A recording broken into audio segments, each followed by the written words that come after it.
سید عالم صلی اللہ تعالیٰ علیہ وآلہ وسلم آپ ایک اسلامی لشکر کے ساتھ خود قیادت کرتے ہوئے اپنے صحابہ کرام رضوان اللہ تعالیٰ علیہ مجمعین کے ساتھ تشریف لے گئے.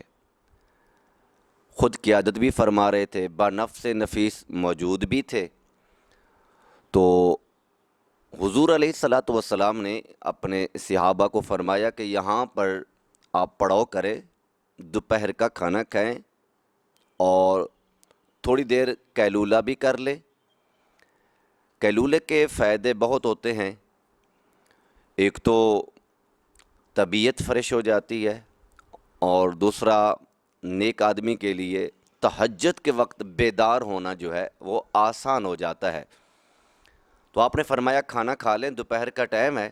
صحابہ کرام نے اپنا زاد راہ نکالا، لیکن صحابہ کے پاس روٹی تو موجود تھی، سالن نہیں تھا. تو صحابہ اداس بھی تھے کہ اب کیا کریں کہ سالن نہیں ہے، ساتھ کوئی آبادی نہیں ہے، وہاں نہ کوئی ہوٹل ہوتے تھے، قریب نہ کوئی ہی آبادی تھی. تو اچانک دیکھا کہ اسلامی لشکر کے اوپر ایک جو ہے مکھی ایسے چل رہی تھی اور شور مچا رہی تھی. صحابہ کرام نے دیکھا کہ عجیب مکھی ہے، مکھیاں تو پہلے بھی دیکھی ہوئی تھی. تو سید عالم صلی اللہ تعالیٰ علیہ وآلہ وسلم کو رپورٹ دی اور بتایا کہ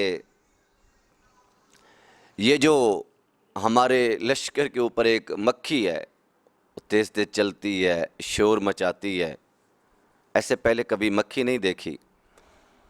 تو سید عالم صلی اللہ تعالی وسلم نے ارشاد فرمایا، یہ مجھے بتا رہی تھی کہ ساتھ ہی پہاڑ کے دامن میں ایک غار ہے، ہم نے وہاں پہ چھتا لگایا ہے، شہد تیار ہے، لیکن ہم کمزور ہیں، آپ کے غلاموں کے پاس سالن نہیں ہے، تو آپ کسی کو بھیج دیں وہ چھتا اٹھا کے لے آئے، کیونکہ چھتا وزنی ہے. تو نبی کریم صلی اللہ تعالیٰ علیہ وآلہ وسلم نے اپنے صحابہ میں سے حضرت مولا علی مشکل کشا، شیر خدا حیدر کرار، ابو الحسنین رضی اللہ تعالیٰ عنہما، آپ کو ارشاد فرمایا آپ جائیں، اس مکھی کے پیچھے پیچھے جائیں. تو حضرت سیدنا علی المرتضیٰ شیر خدا تشریف لے گئے، مکھی آگے آگے، مولا علی پیچھے پیچھے، پہاڑ کے دامن میں گئے، وہاں سے خالد شہد لے آئے. اور قرآن کریم کے اندر اس کی شفا کا تذکرہ ہے، حدیث پاک کے اندر شہد کے اندر شفا ہے، اور یہ ایسا میٹھا ہے جس کا نقصان نہیں ہے. باقی چیزوں میں نقصان کا اندیشہ ہو سکتا ہے، گڑ میں، چینی میں، شکر میں، لیکن شہد کے اندر شفا ہی شفا ہے. تو آپ لے آئے، صحابہ کھانا کھانے لگے.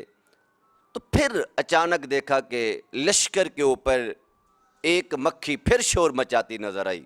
صحابہ نے حضور کو پھر رپورٹ پیش کر دی اور بتایا، اے اللہ کے حبیب، اے اللہ کے رسول، اے اللہ کے محبوب، اے تاجدار کائنات، دوبارہ مکھی آئی ہے. چلو اب پہلے سالن نہیں تھا، اس نے شہد کا تحفہ نذرانہ پیش کر دیا، تو اب یہ دوبارہ کیا؟ تو میرے آقا علیہ الصلوۃ والسلام نے ارشاد فرمایا، میں نے اس سے سوال کیا ہے اور یہ مجھے اب جواب دینے آئی ہے. صحابہ نے پوچھا کیا سوال کیا ہے؟ میرے آقا نے پوچھا کہ یہ تم شہد کیسے بناتی ہو، اس کا طریقہ کار کیا ہے؟ تو اس شہد کی مکھی نے بتایا کہ ہم میدانوں میں، باغوں میں، پہاڑوں میں پھلوں کا رس چوستی ہیں اور پھلوں کا رس جمع کرتی ہیں، اور جب پھلوں کا رس جمع ہو جاتا ہے جگہ پہ ہم جمع کرتی ہیں. تو حضور نے پوچھا کہ پھلوں کا رس تو بد مزہ بھی ہوتا ہے، پھیکا بھی ہوتا ہے، کڑوا بھی ہوتا ہے.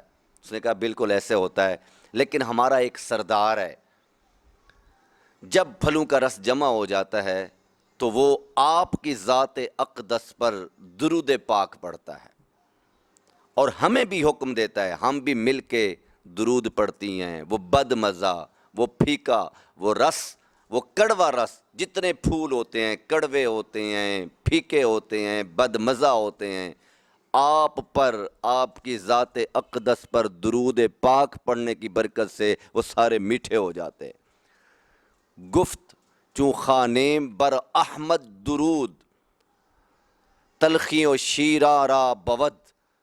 جب آپ کی ذات اقدس پر درود پڑھا جاتا ہے تو پھیکا اور تلخ رس جو ہوتا ہے وہ میٹھا ہو جاتا ہے۔ جب یہ حالت ہے، جب بندہ حضور کی ذات اقدس پر درود پڑھتا ہے تو اس کے پھیکے کڑوے جو اعمال ہوتے ہیں وہ بھی میٹھے بن جاتے ہیں۔